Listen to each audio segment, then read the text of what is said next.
Well, g'day and welcome to Queensland Weekender. Let's kick off with a question.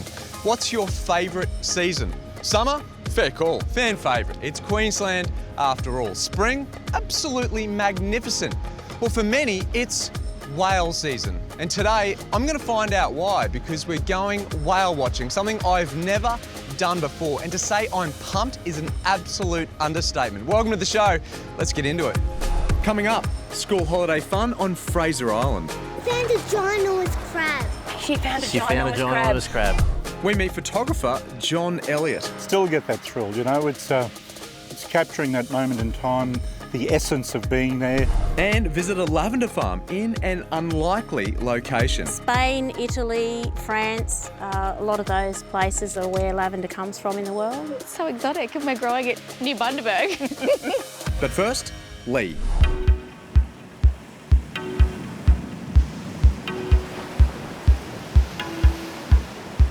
When picking the ideal family holiday, there's a few essential criteria that need to be met. 1, the adults need to relax. 2, the kids need to have fun. And 3, and most importantly, they need to learn something at the same time, which is why we picked Fraser Island.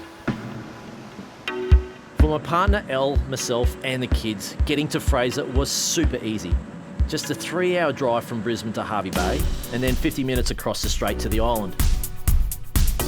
While here, we've chosen to stay at Kingfisher Bay Resort.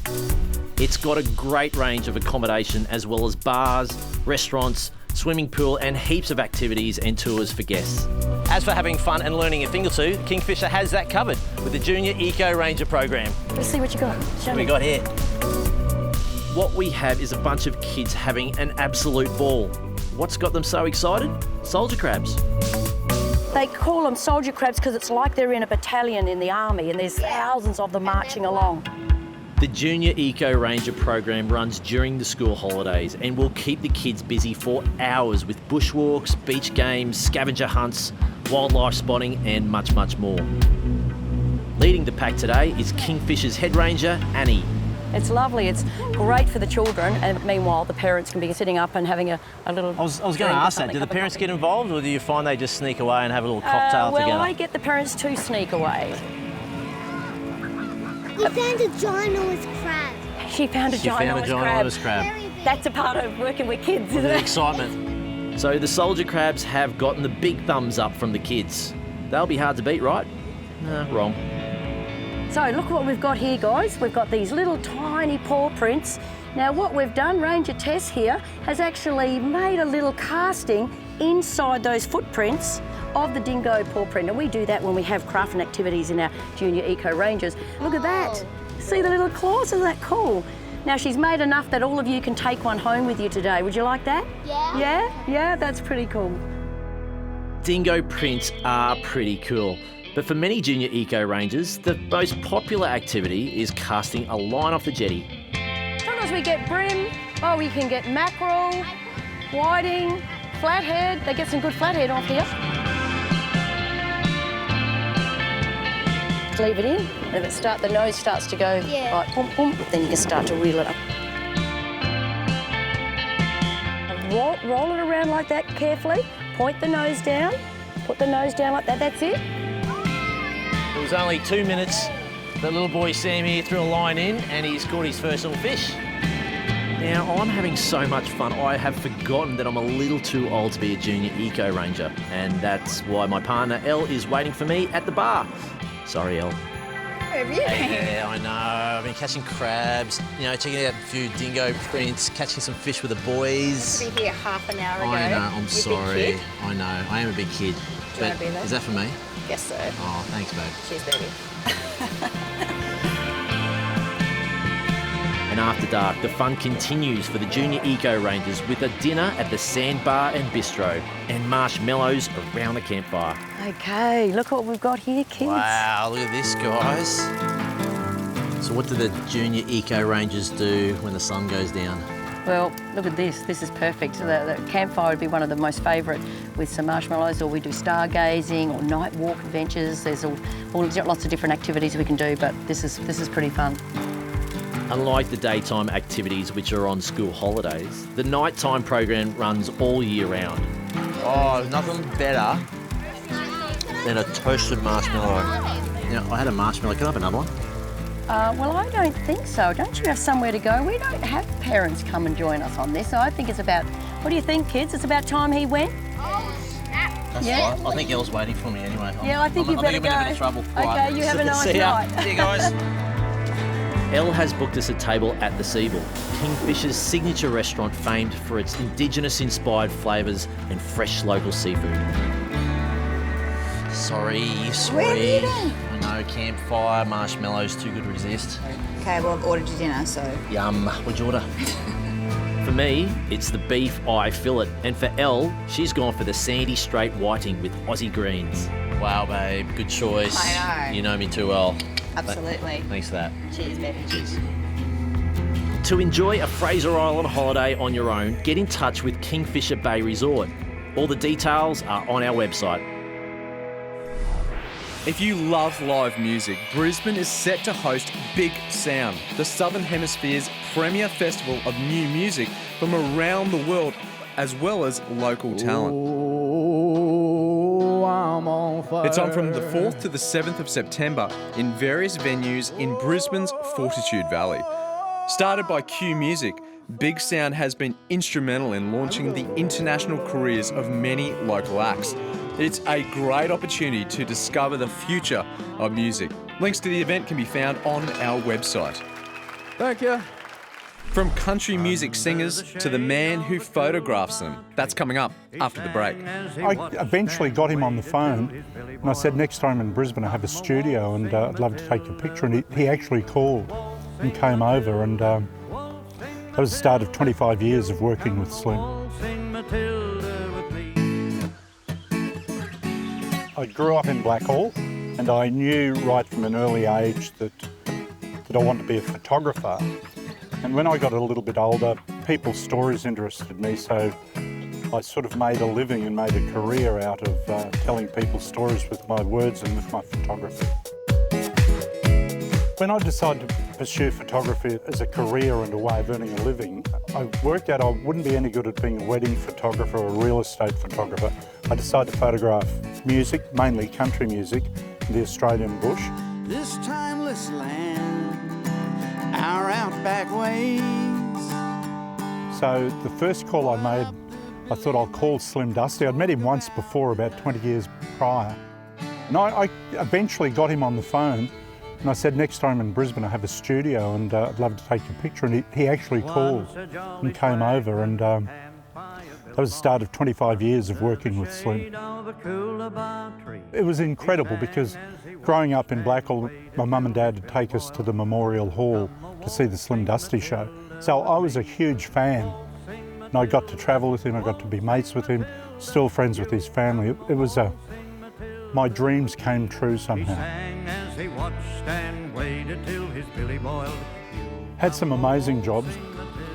Still think, how is that possible? The photography certainly allowed me to live the life that I wanted. I can still remember, like it was yesterday, the thrill going to the chemist and getting those pictures back. I still get that thrill, you know, it's capturing that moment in time, the essence of being there. Photography is a great memory jolter. In 20 years' time, you won't just remember being there, you'll remember how cold it was, how it smelled, who you met. So it's a great jogger of your memory. The country music in particular, the words are really important in most country songs, and I think it's the stories and the words that drew me to the country music. So it's the people once again and their stories that drew me. I love getting in my car and driving 2 minutes out of town, and you know, all that stuff that people pay to come and visit, it's on our doorstep in Winton, and I love it. And it's the big open skies and the freedom, and we get a big sunset every day of the year, and I love that.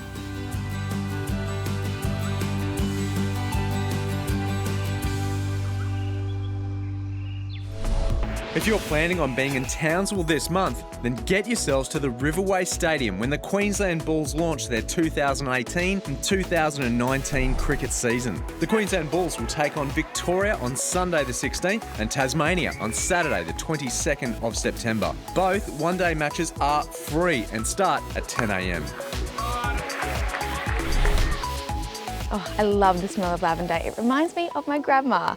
Coming up after the break, I visit a lavender farm in an unlikely location.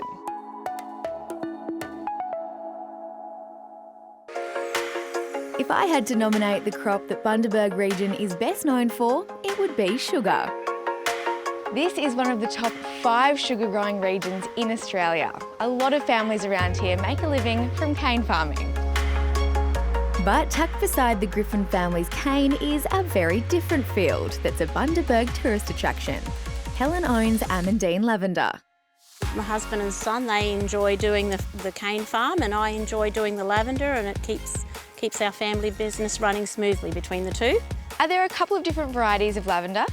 Yeah, there's at least six main families of lavender and hundreds of crosses. We grow about 5 different ones here. Some of them are good for dried buds, others for fresh flowers. I can hear a lot of buzzing, and when you look closer, there are bees absolutely everywhere. Do you get stung? No, because the bees on the lavender seem to be quite sleepy and lazy. They don't ever seem to sting you.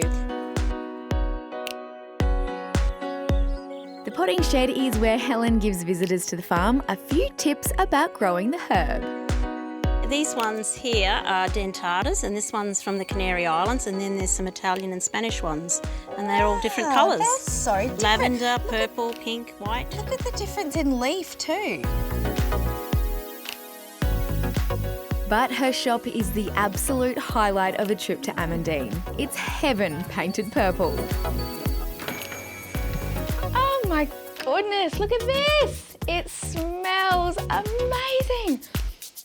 There's all sorts of lavender-inspired gifts and homewares, as well as a range of items that Helen and her local contacts whip up using what's grown here. What are the properties of lavender? Why do people love it so much? Well, lavender is not just a pretty smell, it actually reacts on your brain to calm you. So when you drink lavender tea or rub lavender on your temples or spray lavender on your pillow, it calms and relaxes you. Ah, here's a little sleep spray here. Might take this one for later. Sweet dreams. And where am I staying tonight? Well, not 5 minutes down the road is Kelly's Beach Resort. It has self-contained family eco-villas with good-sized living areas. The ones with loft retreats can sleep 6 people. Lonnie Hammond knows how to look after big families. In fact, she shares the running of the place with her mum, her sister and her brother-in-law. So, who have we got here? My sons and my nephews. They would normally be out in the garden or in the kitchen helping out. You normally put them to work? Absolutely. What I love about this eco-resort is how green and leafy it is. It covers more than 2 hectares, so each villa feels very private. You do all the landscaping yourself? Yeah, my brother-in-law's a gardener, so it's like a gardening contract. You got everything covered. Yeah. Yep. Green space is obviously important to you. We actually feel really lucky. We come from the suburbs of Melbourne originally, so to bring our kids up here, we actually feel really privileged, so we want to look after it. If you fancy a holiday at Kelly's Beach Resort, then I definitely recommend a visit to Amandine Lavender Farm while you're here. Our website can connect you to both properties. It's a big move from Melbourne to Queensland. 15 years on, how are you feeling? Haven't looked back. We're so grateful to have brought our kids up here, such a safe, welcoming community. Looking forward to 15 more years. Stay with us. After the break, I'm whale watching off the Gold Coast. For me and so many people here, this is a bucket list event.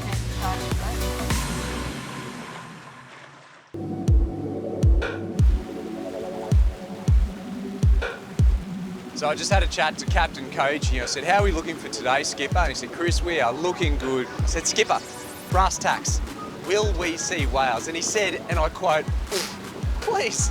Now, I'm no expert, but I'm pretty sure please is really positive. Between June and October, Spirit of Gold Coast Whale Watching departs for a day of adventure to spot the mighty humpback. Well, here we go. If I had to sum up the mood of the boat, it'd be excited anticipation. As you can see, 150 people, their eyes trained out to the horizon. They're waiting for that back to come out of the water, the tail, which is called the fluke or the blow. I'm just learning all these terms because I'm new, but it's really exciting. It could happen at any moment. I'm gonna get back to it. I've snagged a great posse up high, and it's not long before it's whales ahoy. This is so exciting. Literally the closest I've ever been to a humpback whale in the wild. Just absolutely unbelievable. You know what's incredible? 150 people, as soon as those whales surface, collectively everyone goes, oh, and every one of them has this smile on their face. Beck is our guide today, and she knows exactly what I'm talking about. You must see this smile all the time. Yeah, and it's one of the perks of the job too. Becca's been spotting whales for years and tells me that thanks to growing numbers, it's getting easier and easier. This year we're predicting, or the scientists are predicting, that there'll be over 30,000 humpback whales migrating up the coast. And in the 50s and 60s, when whaling was finally made illegal, there was actually less than 500 individual whales. Yeah. So we are very lucky. What are you looking at? There's whales there. Yeah, Yeah. We're surrounded today. They're just on the surface, not too far away. You can't hold Beck's attention for too long because she's literally looking over my shoulder. It's like you're at a party with someone, they go, who else is here? And it's always going to be whales that you want to look at. All right, let's kick that interview off again. Right there, right there. That is why you need to get into whale watching season. You can't even finish an interview without humpback whales just popping up out of the surface. Unbelievable, that's what it's all about. Yeah, sure is. Well, that was absolutely unbelievable. I thought we were done and dusted for the day. We've got our humpback quota for the day. And then just then, a mother and her two calves just breached out of the water right here under the boat. For me and so many people here, this is a bucket list event. And there really is no excuse not to come out and see these magnificent animals do what we just saw. Absolutely not. No, definitely do it. It's a once in a lifetime thing, or you could actually come every day if you like. What a great idea. Yeah. There are some avid whale watchers who give it a red hot go, like Peter here, a Gold Coast local with a season pass. Well, I've been coming the last 3 years, probably a dozen times or more. And it's just like an addiction, you know, you just got to keep coming because every time is different and you never know. It's not like going to a zoo where they're going to be there because you just don't know. But there's been some exhilarating times, you know, and to see the whales and the natural environment is just incredible, you know, incredible experience. Natalie is another whale lover with a season pass. That was my husband and my mother-in-law, so thanks to them, it's the most incredible gift that just keeps giving, so yeah. As much as she loves whale watching, it's sharing her passion with others that makes her happiest. I've taken my 3-year-old and she loves it as well, and I'm going to take her a few times more, and yeah, she just lights up. It's just amazing to see, yeah. So there you have it, folks. Whale watching rules. Big thumbs up from me and the other 149 passengers on board. For more information about Spirit of Gold Coast whale watching, head to our website. While you're online, check out our mates at Queensland.com and Queensland Rail Travel. And remember to keep tagging your pics to pop up in the show. That was hands down one of the best things I have ever done. Absolutely unbelievable. I said at the start of the show, what's your favourite season? For me, rising up the charts, taking out the #1 spot, it is, of course, folks, whale season. Promise me you're going to do it very, very soon. Promise me? Good. That's all we have time for on Queensland Weekender. I hope you've enjoyed the show. We'll see you next time.